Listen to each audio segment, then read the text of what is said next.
اوس آخري لس شپې داخلي شوې دا د الله سره تجارت شپې او ورځې دي نو که دغه جنت او دغه آخرت ګټل غواړئ چې خیر و ابقا دی نو اوس یې ښه موقع ده تهجد تراویح قیام تلاوتونه جړاګانې حدیث کې راځي چې دا لس شپې به رالي نو پیغمبر صلی الله علیه وسلم به ملا وتړلی عبادت شد المئزر ملا به یې وتړل او دا ټولې شپې به یې شوګیرولي او واړه به بچي ښځې به هم راپاڅولې وي هغه ته به هم کښېني ملګري به راجمع کېدو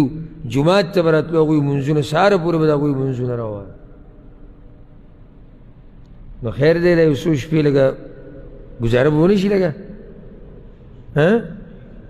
لږه ګزاره وکړئ که د دنیا لږه داسې کمزوري شي نو څه خبره نه ده خو د دې شپو بیا پته نه لګي چې بیا به زموږ په ژوند کې راځي او که نه او کیدای شي دا روانه شپه د لیلة القدر شپه یوه شپه لکه دا نه دي ویلي الله چې د زرو میاشتو په شان ده څه ده غوره ده خیر من الف شهر زرو میاشتو د عبادت نه غوره ده نو ځان له یو ترتیب جوړ کړئ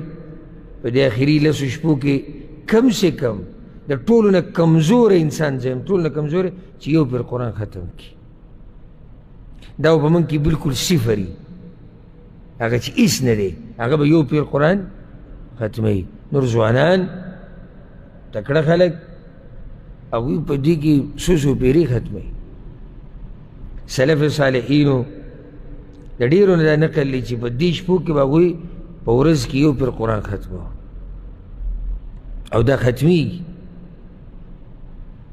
دا ختمیږي دا بعض خبرې ښه نه یي کولی خو دې دپاره سړی وکړي چې عبرت والي دي سړی مخکینۍ خبره ده چې کوم وخت کې لا د دې دعوت دا درسونه او دا بیانونه زما ډېر نه وو نو ما به دا سوچ په خپله کوو چې دا قرآن په یو ورځ کې څنګه ختمیږي نو بیا الحمدلله دا ما په خپله تطبیق کړی و سهار مانځه نه بعد ورته ناست وم او تقریبا او ښه دومره په تیزه مې نه دی ویلی چې بس یو منډه مې وهله او روان وم سهار مانځه نه بعد ورته ناست وم د شپې داسې لس بجې وي 11 په منځ کې هر څه ډوډۍ خوراک په منځ کې اودس ماتې اودس هر څه پکې راغی او قرآن مې ښه په ارام ختم کړی ټول قرآن نو که څوک دا وایي چې یاره دا نه کېدونکې خبرې دا کېږي بلکل کېږي خو چې څوک کوشش د هغې وکړي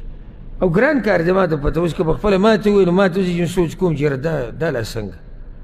په هغه وخت کې سړي جذبه بل قرآن سم پوخ سړي ته چې یاد وي هغه ته اسان وي ځکه چې هغه قرآن نه کولاوي چې هله پاڼه کم پاڼه کې وموزه دا هم وخت ضایع کوي او کم ځای رواني نو هغه ته قرآن ویل بیا څه اساني او دا اوس هم الحمدلله ډېر خلک داسې شته چې هغوی دا طریقه کوي نو کوشش وکړئ چې دا جنت دې ورځو کې وګټئ